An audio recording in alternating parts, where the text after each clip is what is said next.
Hello, and welcome back. Since I covered Fury and Mythic Plus last video, I figured I'd do a video just, general Fury rotation and, single target rate fights or whatever, and just in Eldir right now, specifically 8.0. So I'll go through the talent, I'll go through traits and gear and all that, and I'll give you some tips on your rotation. I won't go through literally everything with the rotation, since a lot of it is printed online, and you can just go to Ice Vein, so I imagine Wildhead has some articles on it as well, but I'll give some tips that I see some people forget to do. Stuff like that. But yeah, I'll just go through everything, and I have some clips in the background of me doing whatever. And yeah, that'll be it. So let's get started here. So first of all, I guess we can just quickly run through gear and stats and stuff.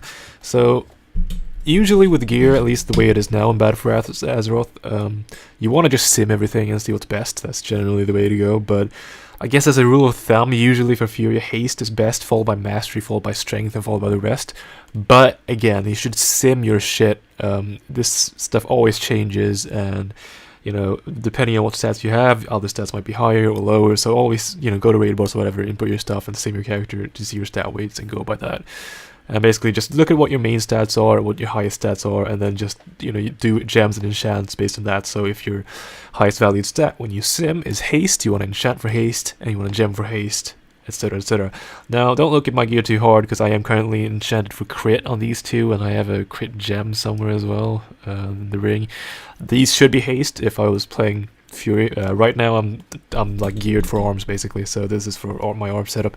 But yes, obviously if I was gonna have my gear set up for Fury, I would put these with haste enchants, and I would put a haste gem in there. Alright, so that's it for gear. It's pretty easy. Generally also, important notes, the Dogman Direct Trinket is really good, and it's also really cheap right now. On my server I think they're going for 30k, which is very cheap. So if you can, you should probably get this. It's by far, it beats out pretty much every other trinket in the tier, unless they're 390. Some get there by 380, but usually it beats everything to 390. So it's it's very strong for warriors. So you wanna get that shit. Alright, so that's it for gear, and obviously for weapons. Weapon enchant wise, generally for Fury, you want to go with a quick navigation and a masterful navigation, because obviously those are the two best stats, your haste and your mastery. For arms, you don't want to do this, you want to do another thing. But yes, for Fury, these two are generally the best. But again, you can sim this, and you can just look like it's everything's just sim based. So okay, trait wise, Fury is in an unfortunate state in 8.0 where every single trait, there's pretty much no gameplay altering trait. It's all just damage procs of one kind or another. So again, in this case, it's basically you just sim your character and see what works best.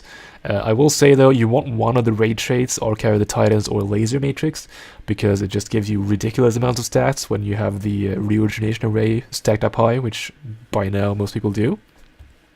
Otherwise, generally high simming traits, Reckless Flurry is pretty damn good. It's one of the best ones. Also, after they changed it a while back, Simmering Rage is good, but you only really want one because they don't stack very well. But if you have one of those, it's pretty damn good. I don't currently have one. But yeah, you can just sim your shit and look what's best. Fury is really boring that way. It's not like some other classes where actual gameplay matters. Fury, it's just all damage procs and stat procs. So again, sims are your best friend on that front, which is unfortunate. Luckily, from what I've seen, 8.1 might have some more interesting stuff for us. So that's exciting. Alright, so let's go through the talents here. So for the first row, it's pretty much Endless Rage no matter what. It's pretty similar, the setup to Mythic Plus. For the second row, for raids, you usually just want to do double time. I can't really think of one where you want to use Stormbolt. I guess Mother with if you really need another stun on the ads, a single target stun, but that's really awkward. You really just want to use the classes that have AoE stuns for those ads. So yeah, you just want to do double time. So here, the 45 row, there's some contention here. Fury Slash is actually pretty damn good single target. Pretty damn good period, but it's kind of awkward to play with, so you gotta be, ready for that. And depending on your sims, it might not be the best choice for you. So it depends on your stats, how much you value haste, etc, etc. So that's why I'm currently not using it. I think it sims lower than these two options because of, I'm assuming because of the highest haste stat. So Enrage can be good. Enrage generally is better than Sudden Death in cases where either there's a really long execute phase or there's a lot of AoE. A lot of AoE, sustained AoE, which is I haven't really found a case where this beats out sudden death. The only really like super long sustained AoE fight I can think of is Zool. The other fights are more like bursty, you know, with spawns. And Zool, you don't really want to cleave anyway, so I haven't found much use for Enrage. But again, if you sim it and it's higher, then use it. I would say just trust your saves more than me in this case. There isn't too much difference here. I have preferred using Silent Death in most cases, but again, you can use any of these. For the 6-0, it depends on the fight. Like, I'd say for Zekvos, you want to use Bounding Stride because you want to, you know, move around a lot.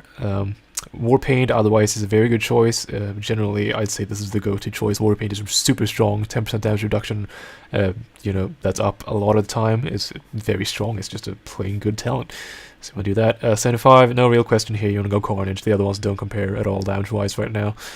The 90 row, Meat Cleaver can actually be solid. I've seen some people do good work with this on Zool, but that's basically, it's good on Zool if you're allowed to cleave, which I would say for most skills you're probably not allowed to cleave. That's, you know, you want to save those Krogs for the rogues. So I've been using Dragon Roar for that fight because it's more controllable. I'd say Dragon Roar generally by far the best option. I think on pure single target fight, on pure single target fights, Dragon Roar comes out miles ahead of the other talents. On like burst AoE and stuff like that, you can make some arguments for Blaze Storm or Meat Cleaver. I've preferred Dragon Roar almost always in all earlier fights, just due to how the fights work and sort of you know what that is. But again, I could see like doing Blaze Storm on Zekvos. I could see that being pretty good, and maybe on like Mithrax. But I'd say probably hedge your bets and go with the Dragon Roar. But you can sim it, or you can just try playing with it and see what you like most. I'd say Meat Cleaver is generally the one you want to stay away from, but again, you can make use of it on Zool, but it's sort of questionable whether you should or not. For the 100 row, here Siegebreaker pretty much beats the other ones, hands down.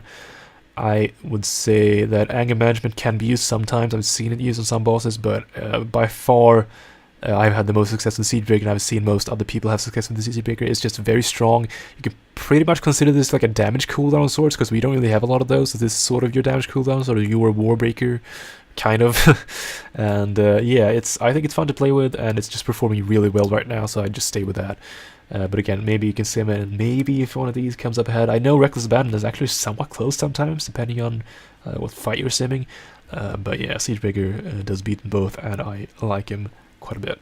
So now let's talk about the rotation a bit, how you play. So I'm not going to go through exactly how you play the rotation, because I feel like that's just been covered a lot. I'll put a link in the description to IC Veins where you can get a full priority list and stuff like that for what abilities should be used before others and stuff like that. I'll just go through it very generally, because I think that'll save us all some time, and I don't need to rehash a bunch of, you know, stuff and risk getting some stuff wrong.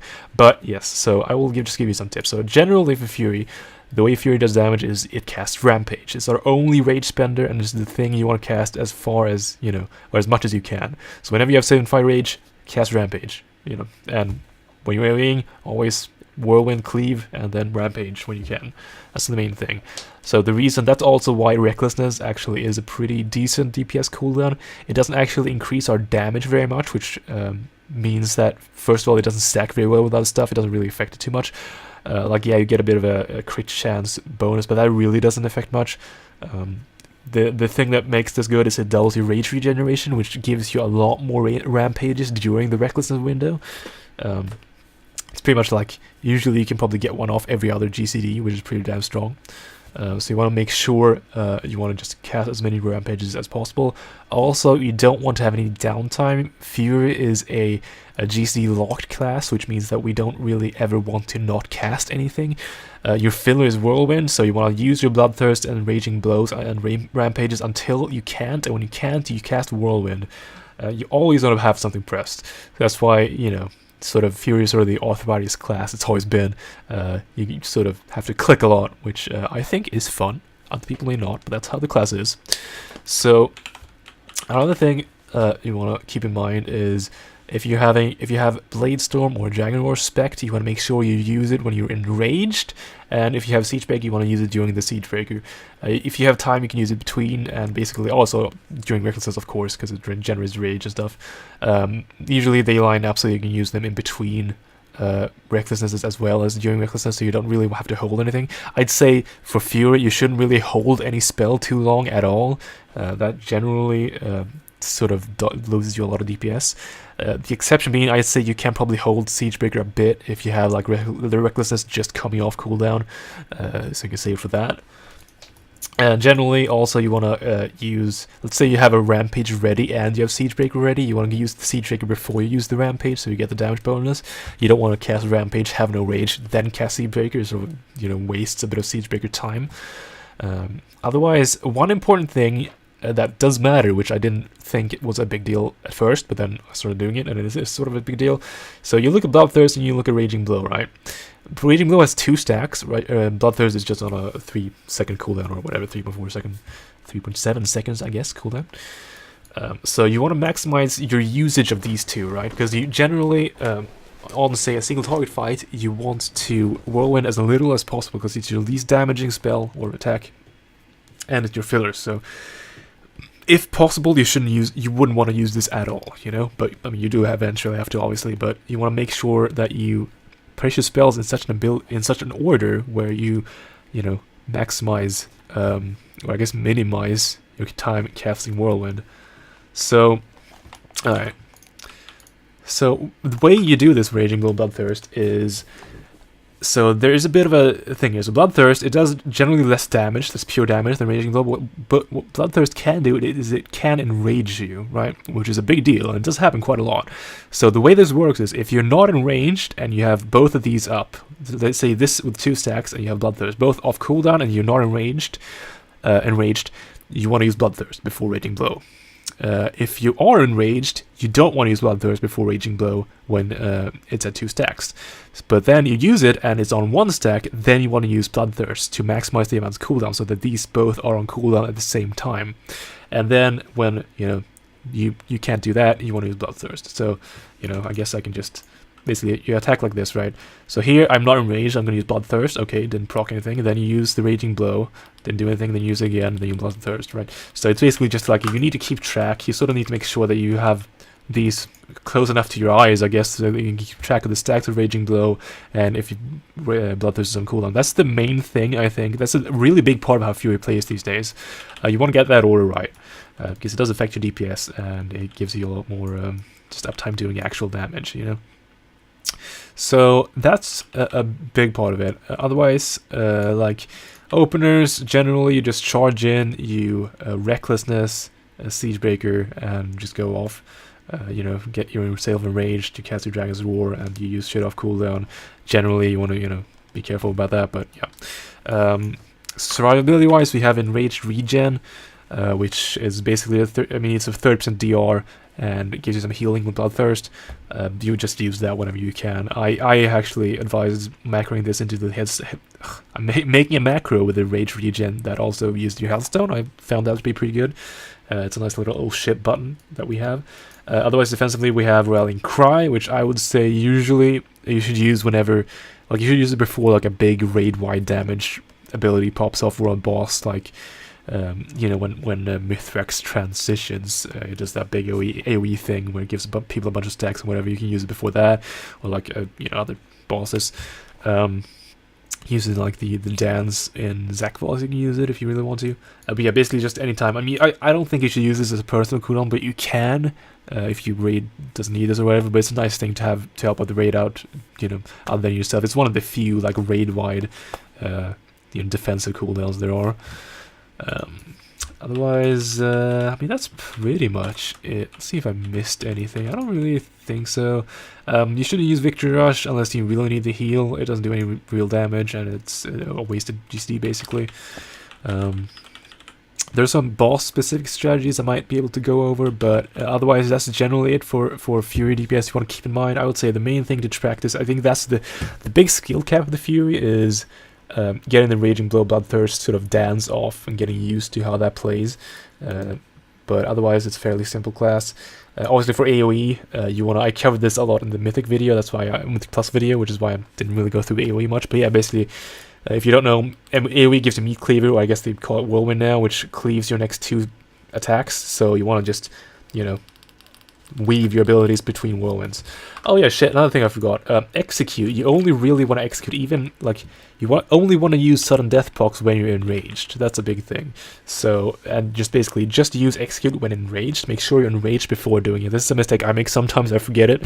But it's a thing you want to do. So, if you have, like, a sudden death proc and you're, like, at, like, 68 rage, instead of using the sudden death proc, you want to whirlwind up, and you don't have these ready, you want to whirlwind up, and then get yourself enraged with rampage, and then use the execute. Execute is just way more efficient in rampage, and it's better to save those procs for that. And generally, it's not very hard to do because you're enraged a lot of the time if you have any sort of decent, gear level. Yeah, that's it for execute. Otherwise, yeah, execute phase. Execute pretty much goes, when you can execute, use it. Pretty much use it, obviously, yes, use it when enraged. But when execute phase, in actual execute phase, just use it when you're able to and you're enraged. So it takes priority over these two. So yeah, I think that's about it. I think I covered most of the abilities. Yeah, I'll just have a look here. Otherwise, yeah, that's pretty much it. AoE wise, cleave everything. Just do the same shit as single target. Make sure you cleave Siegebreaker, that's a big deal. And yeah, just do your sweet damage. So, other than that, again, if you want the pure priority list, I got that in the description. You can go to Icy Veins, or I'm sure Wildhead has it too. I haven't checked though, but I'm definitely sure they have it. And you can just look at the pure priority list. But those are some good tips, I think, and it'll help you do a lot of damage in bosses. Because I think Fury is pretty good in Uldir right now. It's not, amazing.